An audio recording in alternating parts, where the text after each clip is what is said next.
Washington University. Thank you very much for coming to the online lecture. It's truly a pleasure to see such a diverse audience today, including students and colleagues, not only from our GW campus, but also from various educational institutions, including some colleagues from Europe. So a warm welcome to each and every one of you.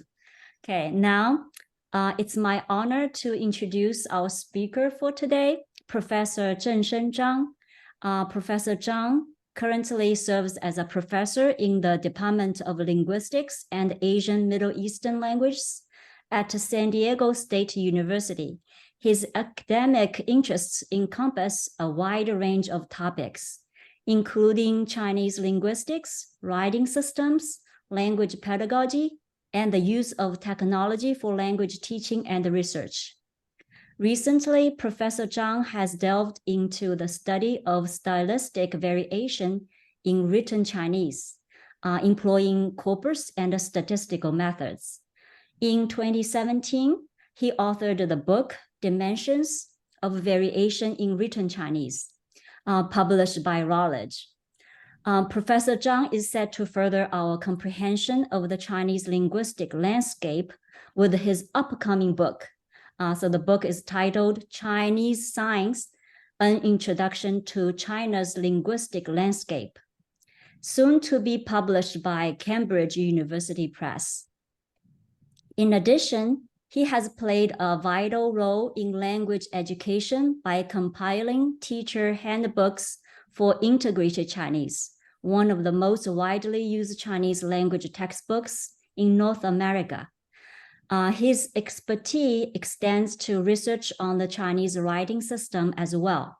From 2009 to 2016, Professor Zhang served as the editor of the journal Chinese as a Second Language. Furthermore, his commitment to international academic exchange led him to become a Fulbright scholar in the Kyrgyz Republic from 2021 to 2022. So we are indeed fortunate to have Professor Zhang as our guest speaker today.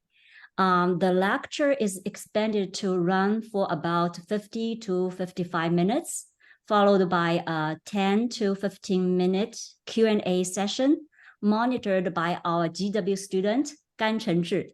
So throughout the lecture, please feel free to post any questions you may have in the chat box.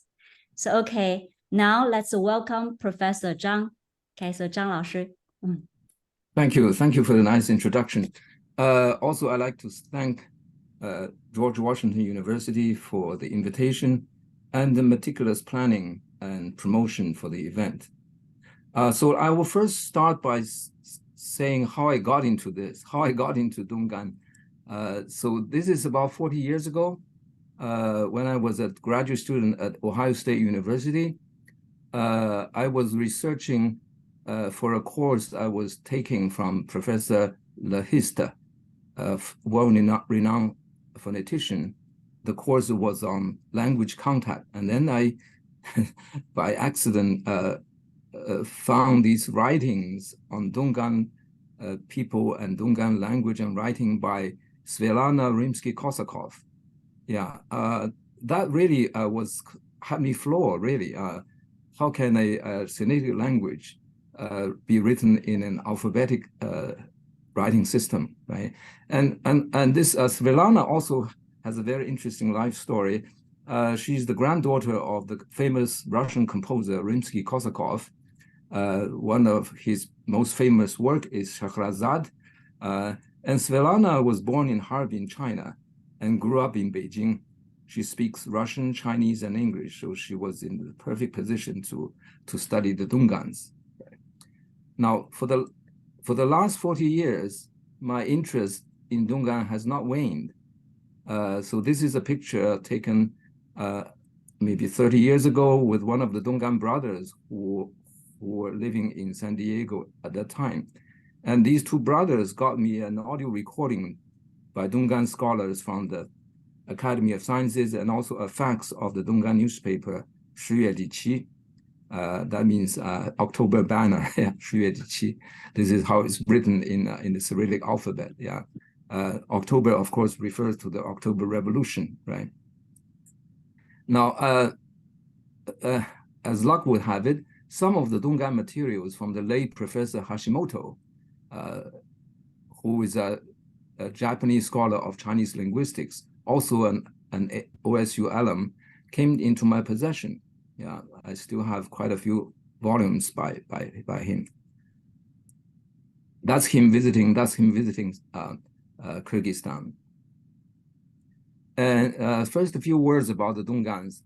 They first fled to Central Asia in 1878 after a failed Muslim uprising, and they went from Shanxi and Gansu provinces into various parts of Central Asia. And they mostly settled along the Chui River and the Kyrgyzstan-Kazakhstan border. So this circled area here. And the current population and distribution, most of them live, as I said, along the Kyrgyzstan-Kazakhstan border, right? But there are also some in Tajikistan and Uzbekistan.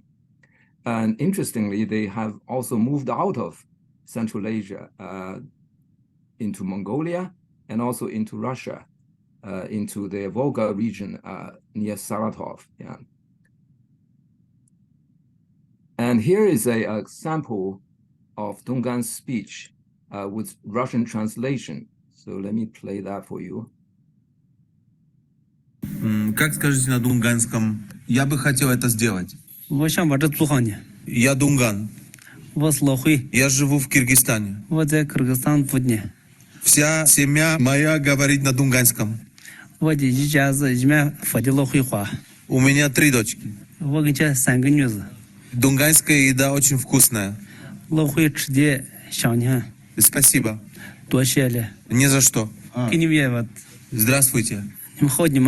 До свидания. Не говорю на дунганском. Я бы хотел выучить на дунганском. Thank you. Those of you who speak Chinese, how much do you understand? Yeah, I grew up in northwest China, in Xinjiang, so lots of it sounds very familiar. Yeah, so but there are things that I'm not so sure about. Right, so let's move on. I will characterize the Dungans as having both the old and the new. Right, much of the old has been kept. Some of it is no longer seen in China, so they can be considered living fossil of some kind. For example, food, wedding customs, and so on. And then words from the late Qing dynasty that are no longer used in China. Yeah. But there's also, at the same time, there's pervasive infusion from the new environment. Their names, personal names, have been Russified and Islamized. And there are so many new words, long words from Russian, Arabic, Persian, and Turkic languages. And also, of course, they have adopted alphabetic writing for their language. This one is not my picture, but this is a picture showing the proudest tradition of Dungans, which is wedding. And this hairdo, elaborate hairdo, is called swallow hairdo, 燕子头. Yeah, it took a few hours to prepare. And then these are pictures that I took. On the right here is a part of a menu in a Dungan restaurant. And on the left is the best mushi dish that I have ever had. Now, Dungans are a very small minority, only about 160,000, right? But their cuisine has had a disproportionate influence in Central Asia, especially in Kyrgyzstan, Kazakhstan, right? And on the right, you can see that this is, even though it looks, Russian, the bigger characters are actually, the bigger words are actually Dungan. And the last word is zhou, right? Zhou, meat, right? And the smaller words are Russian, right? So here you have a bilingual menu, and these dishes are lazi rou, mogu rou, right? Mo rou, mushu rou, and then 草果肉, And also this one, I saw it everywhere, 凤饺子. Basically is 粉条, right? Bean noodles, right? In supermarkets, in restaurants, and this is Russian, yeah, with beef and vegetables. But the interesting thing is that a Dungan friend told me that she doesn't know that this 凤饺子 actually is Chinese in origin, right? She just assumed it's part of Central Asian food, right? But so this is an example to show how pervasive the Dungan influence is in terms of food. Oh, did you see the last line here at the bottom? Do you see the last line? With its 炒面. Yeah. Yeah. Oh, okay. So somehow I can't see it. Interesting. But anyway, this is the Central Asian favorite food. But this particular slide is a linguistic potpourri because it has 3 languages, right? The top one, Zhareni, is Russian for fried, and the middle one, Lakman, it's either Dungan or Uyghur, and it's Lamian, right? In Xinjiang, we call it La Tiaozi. And the bottom one, Cao Mian. Yeah, so 3 languages, yeah. If you go to Central Asia, ask anybody, what's your favorite food? Is this, okay? This is really delicious, yeah. Okay, let's talk about the names, yeah. So Dungan names have been Russified and Islamized, right? So first of all, the structure is the Russian structure with 3 parts: given name, father's name, and last name. That's very Russian because in Chinese, we don't have this middle part, right? And you can see from the name itself, right? And the first first name is very much, Islamized, right? Muhammad. And the father's name and the last name is very Russified, right? Vich and the Nov, right? Now, this is in contrast with the Central Asian Koreans, because the Central Asian Koreans have kept their names like Kim, right? Or Park, right? But the interesting thing is that the Central Asian Koreans somehow have not kept their language so well. So they don't speak Koreans much anymore, but they have kept their names and as well as the food. Yeah, for example, the next slide. This is 2 pictures I took in Tashkent, Uzbekistan.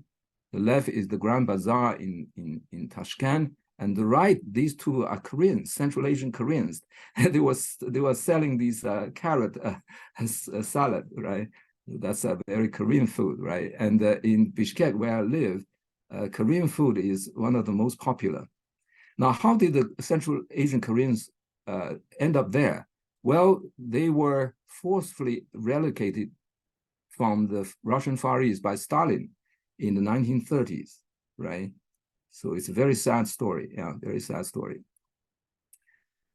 Okay, now there have been various valiant efforts to preserve Dungan culture and language. For example, they have their own newspaper. This is called the Huiminbao, Hui People newspaper. And every issue has a folk saying. If you know Chinese, you can read this, right? So 3 people, 1 mind, and earth turn to gold, right? Now, this paper is a combination of Russian and Dungan. So for example, where my cursor is, can you see my cursor? Yeah, the cursor here is actually May 15th, 5月18, so May 15th, right? That's Dungan. But then the rest of it is it's Russian. Yeah, lots of it is Russian. Okay. Okay, and this one is a online publication called Huizubao, by Rahima Ismaeva, who visited George Washington University a while ago for the exhibition. And it's on Facebook as well as Instagram. And they have their own radio station, not actually radio station, radio program, right? It's a weekly radio program lasting 20 minutes. So every Monday night from 8:40 to 9 o'clock, it's 20 minutes of Dungan on FM, right? I recorded 27 of them. And this started very early in 1930s, right? And also they have their own website. Yeah, the Association of Kyrgyzstan website. And then this whole piece is written in Dungan, right? The underlying part says, 永不能忘, 永不能忘 is never forget, never forget, because it was very hard for them to come into Central Asia. They had to cross the Tian Shan Mountain in the winter, right? Many of them perished on the way. And you can see this woman holding a lamb, right? So very hard journey, yeah. And also they try very hard to preserve their language. So it says here, 没有语言,没有民族,没有语言,没有民族, right? And on the right here is Professor Imazov. That is the father of Rahima. Yeah, he is the most senior researcher there. He's in poor health in his 80s. Yeah, and that same slogan, 没有语言,没有民族, is here in red. Okay, some references about Dungan in case you are interested. The top is an encyclopedia entry, right? And then the rest are video clips, right? Some in Chinese, some in Russian. The last one is in Russian, right? Okay, now, I've been cherishing this stream for a long time. So in 2021, thanks to a Fulbright Scholar Award, I was able to go to the Dungans. So I'm going to share with you some of my experiences with the Dungan community. So soon after I arrived, I attended a wedding in September, and you can see here the bride, yeah. And we have guests, multi-ethnic guests, yeah. You have Dungans, you have Uzbeks, you have Kyrgyz, and other people, right? The food also is a combination of Dungan and Central Asian food. I think we were served horse meat. That's actually the most favored meat in Kyrgyzstan by the Kyrgyz, yeah. But interestingly, the music is either American or Western music or Russian music. No Chinese or Dungan music, yeah. One thing that's interesting, inside the banquet hall, there was no alcohol because they were nominally Muslim, right? But outside the banquet hall, you have all sorts of alcohol, right? Wine, and so on, yeah. And then on the right, the only religious part of this is this elderly praying for the newlyweds, okay? And so this is a rather modernized wedding, right? And on the top, bottom left here, these guests were saying, wishing, well-wishing in Russian, all in Russian. And then they even have Kahoot. They even play Kahoot, trivia, a trivia game, yeah. Okay, then in October, early October, I went to the Dungan Research Institute at the Kyrgyz Academy of Sciences. This was established in the 1950s, so it has been there for a long time, right? Here are some of the senior researchers. And on the left here, Rahima, who is the editor of the online publication, Hui Zubao. Okay, and here is the one of the senior researchers who is also an editor and announcer of the radio, Dungan Radio. Her name is Faya Havaza. And she interviewed me, and the interview was aired on October 18th. I'm going to play you the start of a Dungan broadcast. Every time I hear it, I get moved. Yeah, it's a very moving experience because remember, this has been almost 100 years. They have kept it up for almost 100 years for such a small audience, right? Only about 160,000 people. That's today's figure. And it was even smaller before, right? But they have been persistent in preserving in their culture, and that's very moving, yeah. So let me play this.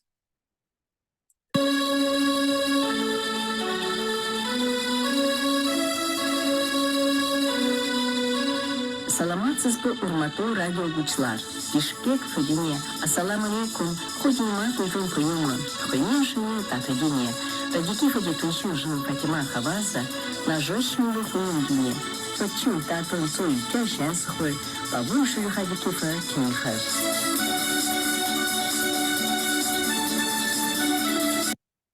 So again, I want to ask the people who know Chinese, how much do you understand?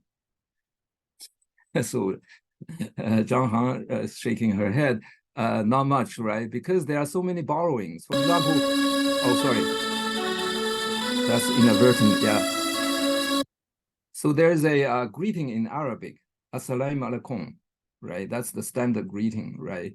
And also, yeah, there is a part that probably you won't understand, even though it's Dungan. She said, Bishkek Fordini. Bishkek Fordini. Bishkek is the city, right? The capital city. Fordini means speaking. Bishkek is speaking. Fordini is Dungan for speaking, right? Okay, now in November, I visited the Dungan Mosque in Karakol by Lake Izako. There is a large Dungan village nearby.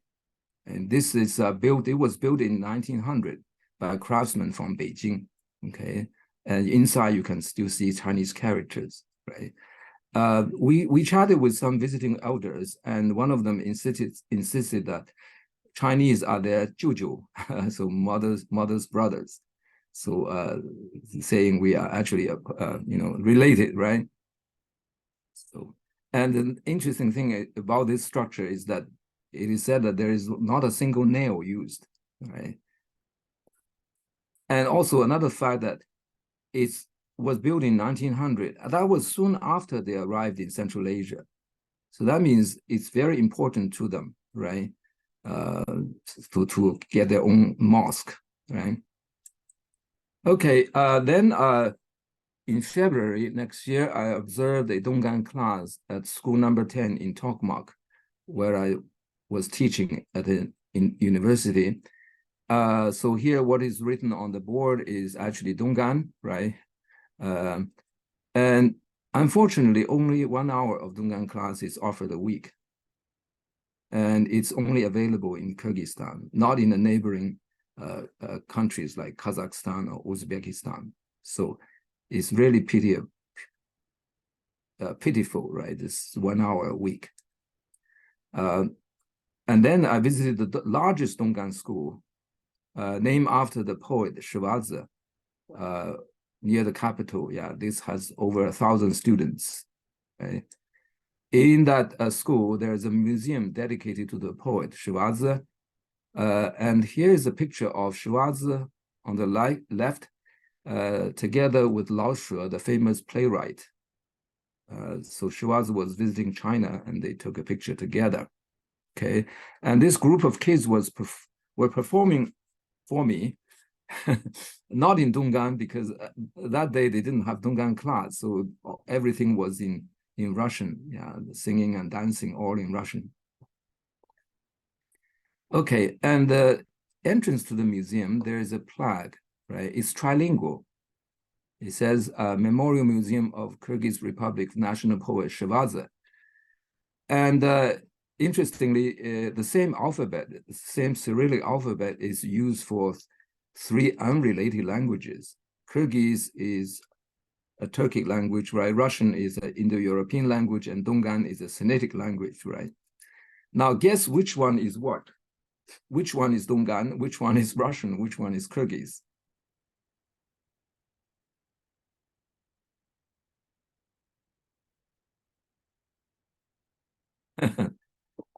Okay, well, I would tell you, because this is the official language has to come first, right? This is Kyrgyz, the top is Kyrgyz. And Russian also is semi-official, so it's second, right? And Dungan is last. But you can see that in Dungan, it has the same word that occurs in the Russian version and the Kyrgyz version, right? Like this Respublika, that means republic. But then it added the Chinese ending there, Respublika Ji. Respublika Ji means republic da, yeah. So, okay. And then I attended a post-Ramadan feast at the Dungan home. And you know, as is often the case, it's heavily laden table, yeah, with everything, and most of the things they make themselves. Even sashima, the Chinese Manchu you know, dessert, they make it themselves. Yeah, and the chef is here on the right. Yeah, the first one on the left, and that's her relatives. Yeah, yeah. She spoke very good Dungan. Yeah, excellent cook. And then another post-Ramadan feast, I saw a modern kang. Now, if you Chinese, you know, kang is a thing used in the north, right? It's heated beneath, right? So in the winter, it's served both as a sort of a heater and also, you know, a bed, right? But this is a modern kang, so they use electricity rather than, you know, a stove, you know. And this is in the home of Laura Yusupova, the daughter of a historian, famous Dungan historian. She is now a young English teacher there. Notice her dreadlocks. I actually teased her. I said, "What, you are in dreadlocks?" So she's following, you know, Western fashion, you know. So it's a combination. You see, the side by side, the traditional kang and the modern hairdo. It's kind of interesting, yeah. Okay, and then I went to Kazakhstan in early June, visited 2 Dungan settlements, thanks to Professor Sofia, who's also a Dungan. She teaches at Nahoz University in Almaty. So I first stayed in Almaty for a couple of days and took a night train to Dunganovka here on the left, and then a day later to Masanchi, just north of the Kyrgyzstan border. And this is Almaty, beautiful Almaty. Yeah, in Chinese it's Alamutu. Yeah, I heard about it when I was small. It says such a beautiful place, and it is beautiful.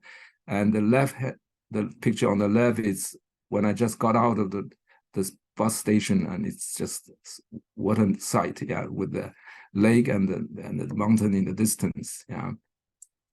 And then I took a night train to Dunganovka in Taras. Yeah, I was in a sleeping compartment, used the upper bunk, which was a struggle for me to go up. And here, Dunganovka actually is a very famous battleground.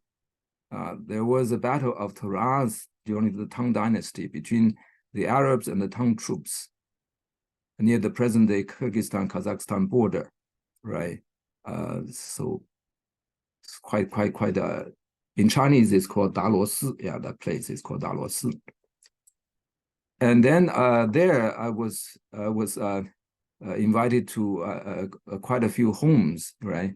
And all of them relatives of Professor Sofia. And on the right is one of her brothers-in-law who is part Uzbek, part Dungan, but he speaks Dungan very well. Yeah, and this picture on the left, one is a brother, is Professor Sofia's brother, who drives me around in the beat-up Moscovici. And then this one on the left is a brother-in-law who's a dentist, and he drives a Honda CRV, the one that I used to have, right? But one thing I didn't feel comfortable with, and then I even asked the host, Professor Sophia, why is it that no women came to eat with us? They were all busy cooking in the kitchen, but they couldn't come to the table. That's because in this part of the country, the Dungans are more conservative. Yeah, so the women cover themselves, and also they wouldn't eat with strangers. You know, I was a stranger, right? So only men were allowed at the table. Okay. And just by chance, yeah, I had a surprise meeting there with the owners of this New York Dungan restaurant. They were visiting home, right? And their restaurant is called Lakman House in Chic Head Bay in Brooklyn, right? But recently I was told by the owner that they closed.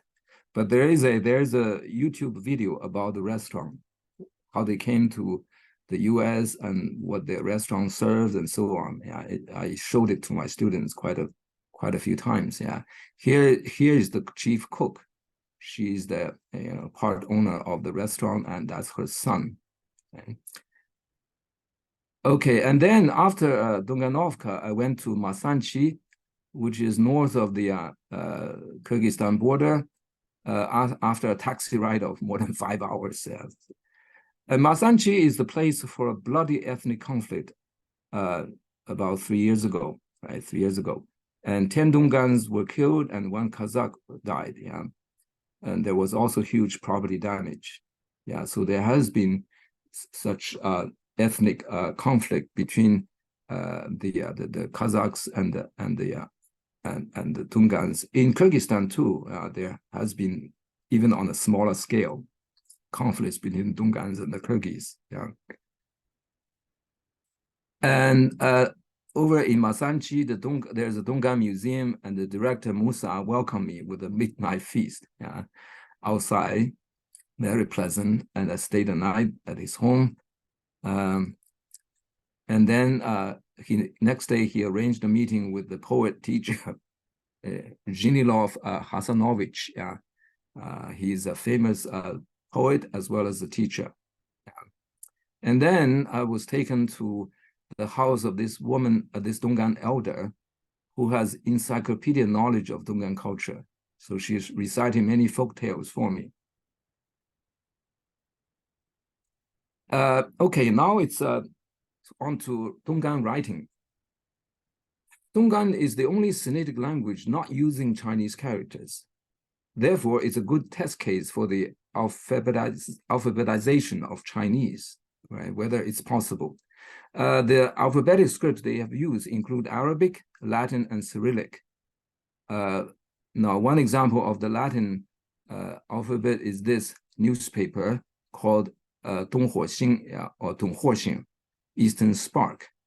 What's interesting here is a mixture of Dungan and Russian, right? So January 27, January Yanvar, that's Russian, right?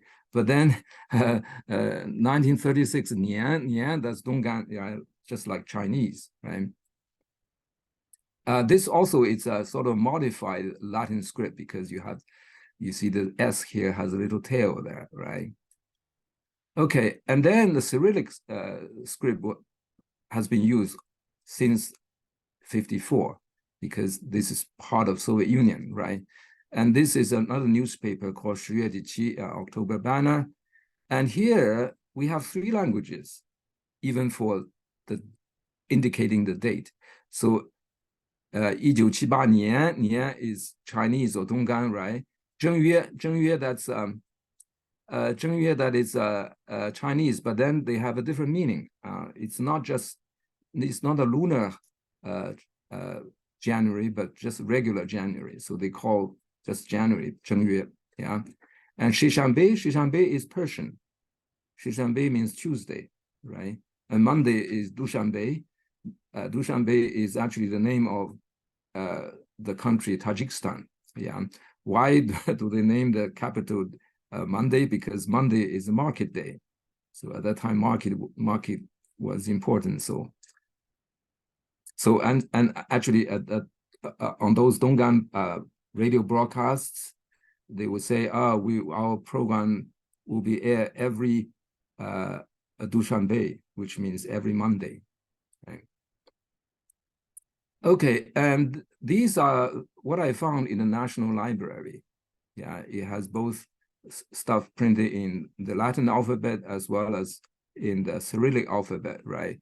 On the left is Cosetta. Cosetta, that is a selection from Les Miserables, yeah, the novel by Victor Hugo, right? This was published in the 1930s before they adopted the Cyrillic alphabet.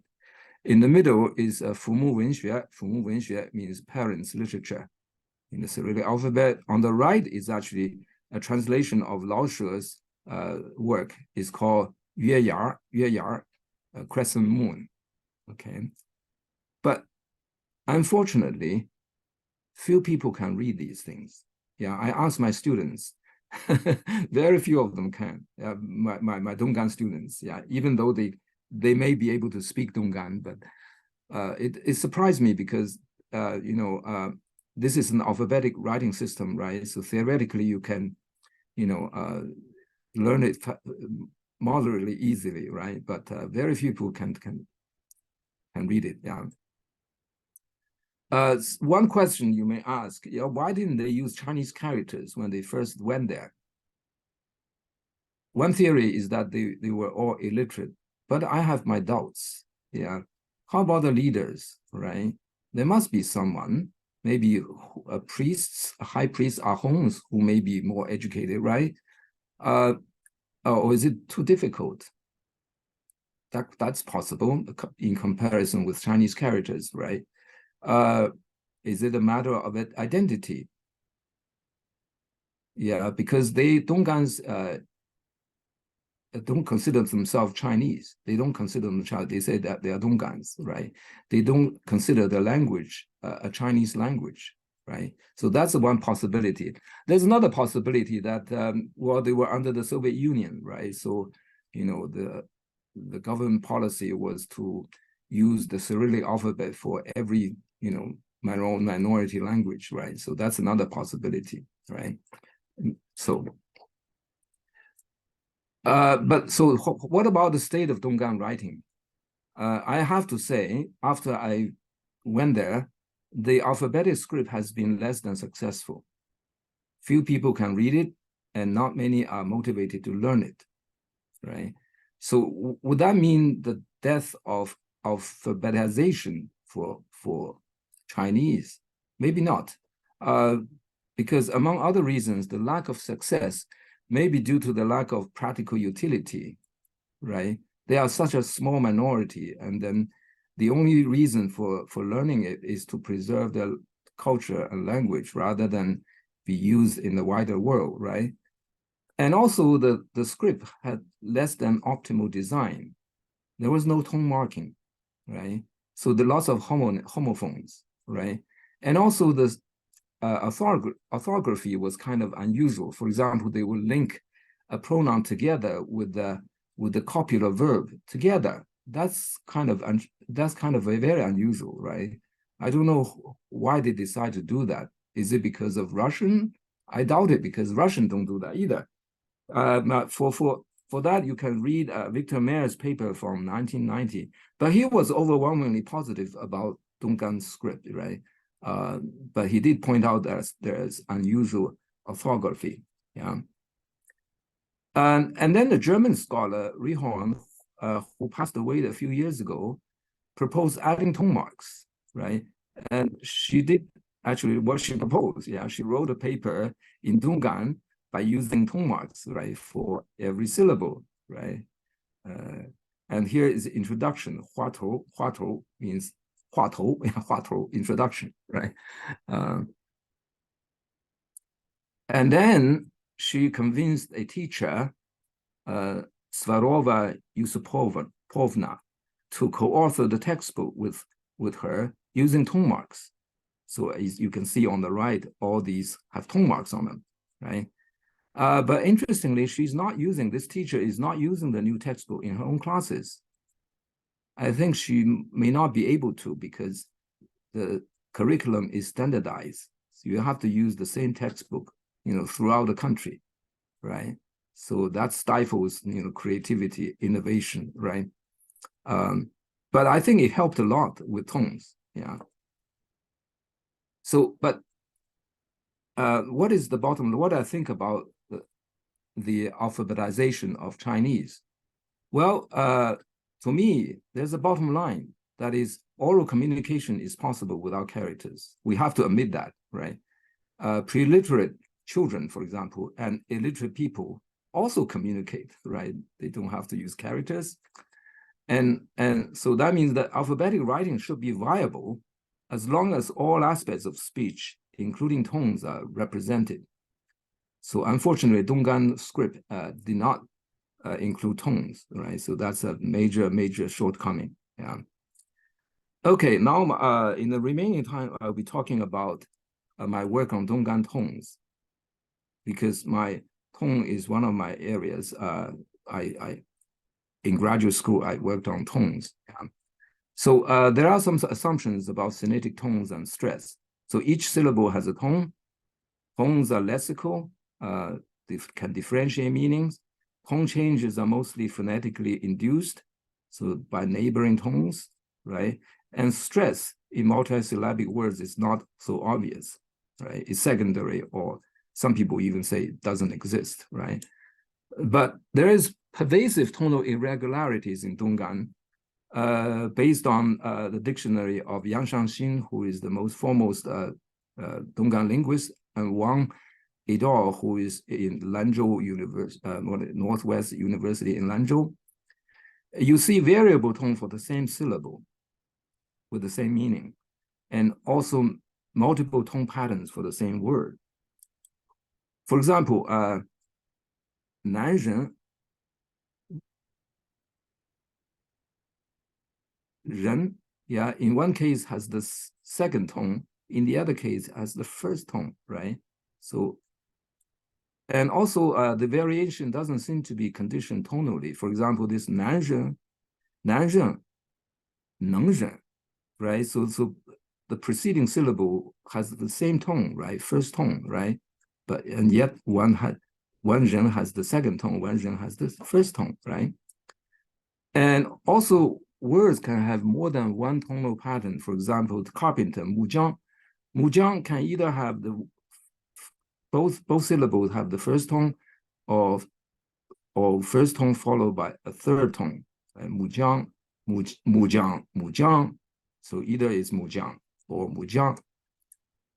And for Zhang, actually, it can be said in three different tones. Here we have the examples of blacksmith, 铁匠, and then cobbler, 鞋匠. So for blacksmith, you can say 铁匠 or 铁匠, right? So tone one, tone three. And for cobbler, 鞋匠. So all three tones, right, for the same jiang, right? And also tones on both syllables can vary. It's not that the second syllable always changes and the first syllable remain constant. Not true. So for example, for put down, 葛哈, you can, this is both of these tonal patterns are used, right? 葛哈, right? And then for robber, 抢盗, so it will be 抢盗, right? So opposite tonal patterns. Now there is a unorthodox suggestion by Wang after he had very detailed observations about tones, right? So he said that original syllable tones can be lost, and tonal patterns can be borrowed from other words, right? But they didn't challenge the tone syllable-based paradigm that has been sort of the standard in Chinese tonal literature, right? But elsewhere, beyond Dungan, the syllable tone paradigm has been challenged. For example, quite a few people proposed the word tone, the idea of word tone, okay? The tone domain may be multisyllabic words, not individual syllables, okay? And the implication is that syllable tone is not fixed, but can vary. And tone changes may not be tonally induced, and word tones can vary by lexical item and can accommodate irregularities.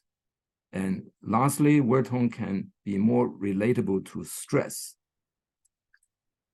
Okay, so I found this one when I was going through the dictionary by Yang Shangxin. He marked tones for even long words. For example, Russian long words, these are for radio region, tankies in Russia. You see, radio, right? Rayon, right? Tankist, Россия, right? So these numbers are tones, right? But of course, Russian doesn't have tone to start with, right? Russian has stress, right? But somehow Yang Shangxin assigned tones to these syllables, right? Same with Turkic words like rahmat, which is thank you, So first tone, second tone, and then even Persian words like Dushanbe is Monday, right? So there is I found out there is a tone stress correspondence. So the Russian stress syllables typically has the high tone or the falling tone, okay? Because falling tone also starts out high, right? But unstressed syllable will be the low tone, okay? So so that's how I suppose Yang Shangxin assigned tones to these long words, okay? Now, also there have been different perspectives on stress. Yeah, Chinese linguists typically don't mention stress, right? Not even when they study Dungan, right? But Dungan linguists have a different perspective. They are not sort of burdened by the Chinese philological tradition. So they may be more influenced by the Russians, by Russian linguists, right? So they do say that there are tones. For example, Yang Shangxin said that there is a middle pair, right?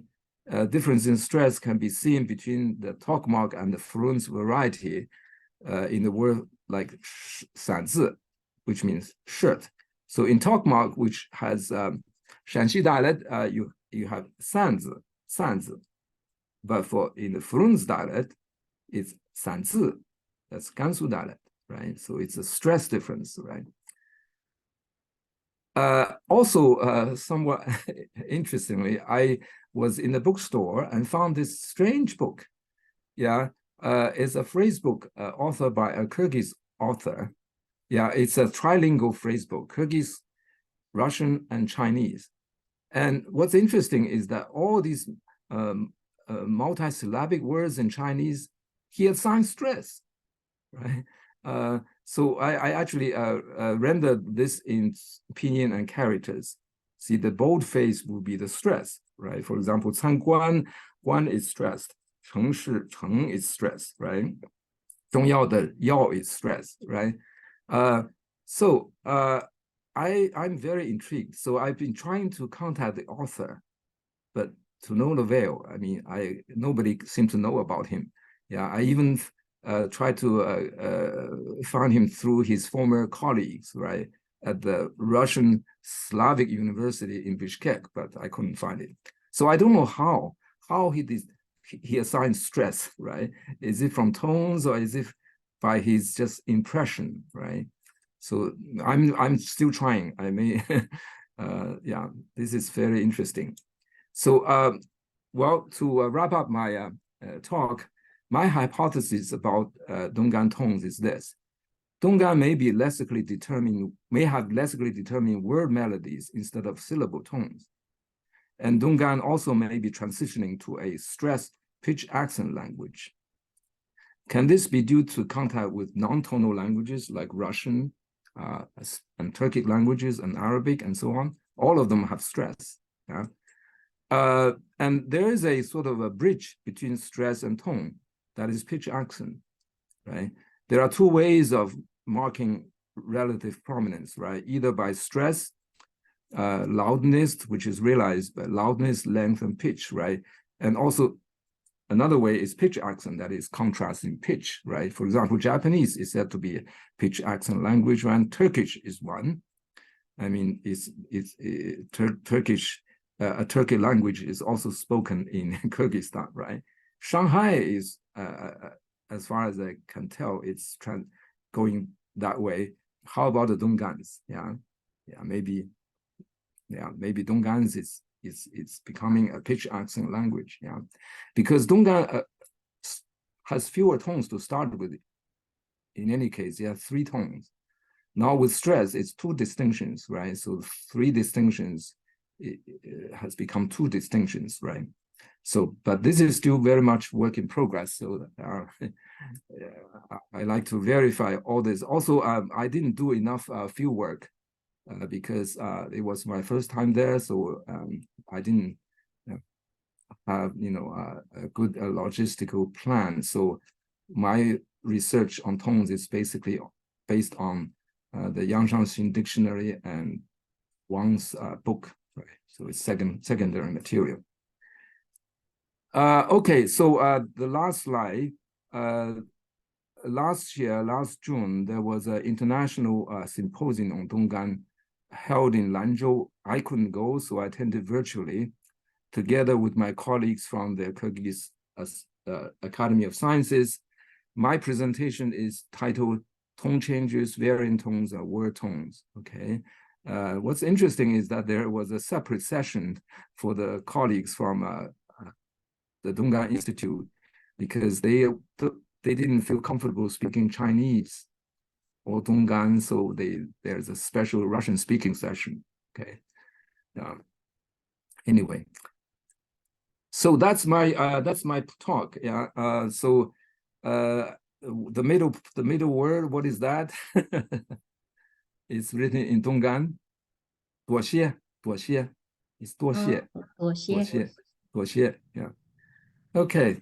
So thank you all for listening. Thank you, 张老师.